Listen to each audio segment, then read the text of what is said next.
ಮಂಗಳೂರಿನ ಕೊಡಿಯಾಲ್ಬೈಲ್ ಪ್ರದೇಶದಲ್ಲಿರುವ ಜಿಲ್ಲಾ ಕೇಂದ್ರ ಕಾರಾಗೃಹದಲ್ಲಿ ಹಾಕಲಾಗಿರುವ ಜಾಮರ್ನಿಂದಾಗಿ ಕಳೆದ 6 ತಿಂಗಳಿನಿಂದ ಸಾರ್ವಜನಿಕರಿಗೆ ತೀವ್ರ ಸಮಸ್ಯೆಯಾಗುತ್ತಿರುವುದರ ಬಗ್ಗೆ ಶಾಸಕ ವೇದವ್ಯಾಸ್ ಕಾಮತ್ರವರು ಅಧಿವೇಶನದಲ್ಲಿ ಪ್ರಸ್ತಾಪಿಸಿದರು. ಈ ಪ್ರದೇಶದ ಸುತ್ತಮುತ್ತ 2 ಕಿಲೋಮೀಟರ್ವರೆಗೆ ಹಲವಾರು ವಸತಿ ಸಮುಚ್ಚಯಗಳಿಗೆ ಮೊಬೈಲ್ ಕರೆ ಬರುತ್ತಿಲ್ಲ. ಅಂಗಡಿ, ಹೋಟೆಲ್, ಎಲ್ಐಸಿ ಸೇರಿದಂತೆ ಎಲ್ಲೆಡೆ ಆನ್ಲೈನ್ ವಹಿವಾಟು ಇಲ್ಲದೆ ವ್ಯಾಪಾರ ವಹಿವಾಟುಗಳಿಗೆ ಭಾರಿ ಹಿನ್ನಡೆಯಾಗಿದೆ. ಇದೇ ವ್ಯಾಪ್ತಿಯಲ್ಲಿ ಬರುವ ಮಂಗಳೂರು ಮಹಾನಗರ ಪಾಲಿಕೆ 16 ಬ್ಯಾಂಕುಗಳು, ಹಲವು ಶಿಕ್ಷಣ ಸಂಸ್ಥೆಗಳು ಮಾತ್ರವಲ್ಲ, ಪಕ್ಕದಲ್ಲಿರುವ ನ್ಯಾಯಾಲಯದ ಕಲಾಪಕ್ಕೂ ನೆಟ್ವರ್ಕ್ ಸಮಸ್ಯೆ ಆಗಿರುವುದು ಗಂಭೀರ ವಿಚಾರ. ದಿಲ್ಲಿಯ ಟೆಲಿಕಮ್ಯುನಿಕೇಷನ್ಸ್ ಕನ್ಸಲ್ಟೆಂಟ್ ತಜ್ಞರು ಮಂಗಳೂರಿಗೆ ಬಂದು ಪರಿಶೀಲನೆ ನಡೆಸಿದ್ರು. ಯಾವುದೇ ಪ್ರಯೋಜನವಾಗಿಲ್ಲ ಎಂದು ಶಾಸಕರು ಅಸಮಾಧಾನ ವ್ಯಕ್ತಪಡಿಸಿದರು. ಜೈಲಿನೊಳಗೆ ಜಾಮರ್ ಹಾಕಿದ್ರೂ ಒಳಗಿನ ಕೈದಿಗಳಿಗೆ ನೆಟ್ವರ್ಕ್ ಸಿಗುತ್ತಿದೆ ಎಂದು ಅಧಿಕಾರಿಗಳೇ ಹೇಳುತ್ತಿದ್ದಾರೆ. ಆದರೆ ಜೈಲಿನ ಹೊರಗಿರುವ ಸಾರ್ವಜನಿಕರಿಗೆ ಮಾತ್ರ ಈ ಕಾಟ ತಪ್ಪಿಲ್ಲ. ಇದು ಯಾವ ನ್ಯಾಯ? ಎತ್ತಿಗೆ ಜ್ವರ ಬಂದರೆ ಎಮ್ಮೆಗೆ ಬರೆ ಎಂಬಂತಾಗಿದೆ ಇಲ್ಲಿನ ಪರಿಸ್ಥಿತಿ. ಇದರ ವಿರುದ್ಧ 16 ಪ್ರತಿಭಟನೆಗಳು ನಡೆದರೂ ಫಲಿತಾಂಶ ಮಾತ್ರ ಶೂನ್ಯ. ಶೀಘ್ರದಲ್ಲೇ ಇದಕ್ಕೊಂದು ಮುಕ್ತಿ ಕೊಡಿ ಎಂದು ಶಾಸಕರು ಸರ್ಕಾರವನ್ನ ಆಗ್ರಹಿಸಿದರು.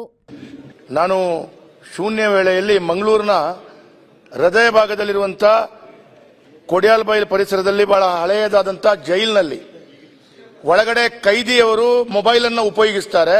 ಆ ಮೊಬೈಲ್ನಿಂದ ಆ ಜೈಲಿನೊಳಗಡೆ ಕೂತು ಥ್ರೆಟ್ ಕಾಲ್ ಅನ್ನು ಕೊಡ್ತಾರೆ, ಬೇರೆ ಬೇರೆ ರೀತಿಯ ಹಾನಿ ಮಾಡ್ತಾರೆ ಅಂತ ಹೇಳೋ ಕಾರಣ ಆ ಜೈಲಿಗೆ ಹಾಕಿದಂತ ಜಾಮರ್ನಿಂದಾಗಿ ಆ ಪರಿಸರದ 2-3 ಕಿಲೋಮೀಟರ್ ಭಾಗದಲ್ಲಿ ನೆಟ್ವರ್ಕ್ ಸಮಸ್ಯೆಯಿಂದಾಗಿ ಜನರಿಗೆ ಆಗ್ತಿರುವಂತಹ ತೊಂದರೆಯ ಬಗ್ಗೆ ನಾನು ಮಾನ್ಯ ಗೃಹ ಸಚಿವರ ಶೂನ್ಯ ವೇಳೆಯಲ್ಲಿ ಅವರ ಗಮನನ್ನ ತರಿಸಬೇಕು ಅಂತ ಹೇಳುವಂಥದ್ದು ಒಂದು ಮಾತು.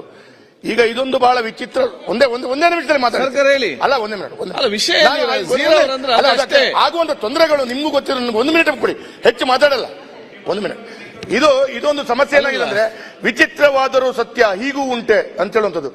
ಏನಾಗಿದೆ, ಎತ್ತಿಗೆ ಜ್ವರ ಬಂದಿದೆ, ಎಮ್ಮೆಗೆ ಬರೆ ಹಾಕಿದ್ದಾರೆ. ಅಲ್ಲಿ ಜೈಲಿನ ಒಳಗಡೆ ಕೈದಿಗಳು ಮೊಬೈಲ್ ಉಪಯೋಗ ಮಾಡ್ತಾರೆ ಅಂತ ಹೇಳಿ ಜಾಮರ್ ಹಾಕಿದ್ದಾರೆ. ಆ ಜಾಮರ್ನಿಂದಾಗಿ ಜೈಲಿನ ಒಳಗಡೆ ಕೂತು ನೆಟ್ವರ್ಕ್ ಸಿಗುತ್ತೆ, ಜೈಲಿನ ಒಳಗಡೆ ಕೂತ್ಕೊಂಡು ಈಗಲೂ ಮಾತಾಡ್ತಾ ಇದ್ದಾರೆ. ಆದ್ರೆ ಆ ಪರಿಸರದ 2 ಕಿಲೋಮೀಟರ್ನಲ್ಲಿ ಮಂಗಳೂರು ಮಹಾನಗರ ಪಾಲಿಕೆ, 16 ಬ್ಯಾಂಕ್ಗಳು, 8 ಇನ್ಸ್ಟಿಟ್ಯೂಷನ್, ಕಾಲೇಜು, ಹೈಸ್ಕೂಲ್ಗಳು ಮತ್ತು ಅದು ನಂತರ ಹೋಟೆಲ್ಗಳು, ಉದ್ದಿಮೆ, ಎಲ್ಐಸಿ, ಅದು ಮಾತ್ರವಲ್ಲ ನ್ಯಾಯಾಲಯದಲ್ಲಿ ಆನ್ಲೈನ್ ಏನು ವಿಚಾರಣೆ ಕೂಡ ಮಾಡ್ಲಿಕ್ಕಾಗದೆ ಪರಿಸ್ಥಿತಿಯಲ್ಲಿದೆ. 6 ತಿಂಗಳಾಯ್ತು, 10 ಪ್ರತಿಭಟನೆ ಆಯ್ತು, ಯಾವುದೂ ಆಗಿಲ್ಲ. ಕೊನೆಯದಾಗಿ ಈಗ ಏನಾಗಿದೆ ಅಂತ ಹೇಳಿದ್ರೆ, ಯಾರೋ ಡೆಲ್ಲಿಯಿಂದ ತಂಡ ಬಂದ್ರು, ಬೊಂಬೈಯಿಂದ ತಂಡ ಬಂದ್ರು ಅಂತ ಮಂಗ ಮಾಡ್ತಾ ಇದ್ದಾರೆ. ಪೇಪರ್ನಲ್ಲಿ ದಿನನಿತ್ಯ ವರದಿ ಆಗ್ತಾ ಇದೆ.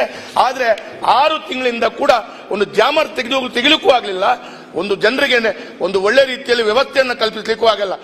ಅದಕ್ಕಾಗಿ ಈ ಒಂದು ಜೈಲಿನಲ್ಲಿರುವಂತಹ ಜಾಮರನ್ನು ಸರಿಪಡಿಸಿ ಮಂಗಳೂರಿನ ಜನತೆಗೆ ಒಂದು ಕಷ್ಟವನ್ನು ನಿಗಾಯಿಸಬೇಕು ಅಂತ ಹೇಳೋದ್ರ ಜೊತೆಯಲ್ಲಿ ನಾನು ಗೃಹ ಸಚಿವರಿಂದ ಉತ್ತರವನ್ನು ಬಯಸ್ತೇನೆ. Bureau report, V4 news, Bengaluru. ಯಾವ ಲೇಟ್ ಆಗಿ పోయి ఈ ఫర్నిచర్ ఇంక మస్తు ఇష్టాన్ని ఇల్లడి పోతాం పోయి బాబా నేను మస్తు ಖುಷಿ ಅಪ್ಪಡು ಬಾಬಾ ಕುಲ್ಲರ್ಲೆ ಬುಡ್ಸೋದಿಚ್ಚಿಗೆ ಅಂದ್ ಕೈದಲ್ಲಿ ಇಲ್ಲಡ್ ಮಾತಾಡಲು ವೀಕಿದೆ ಫರ್ನಿಚರ್ ಉಂಡು ಈರಿಂಗ್ ದಾಲ್ ತೆತ್ಕೋರ್ಪಿ ನೆಂಜಿ ಪೋಲೇರು ಬೇಬಿ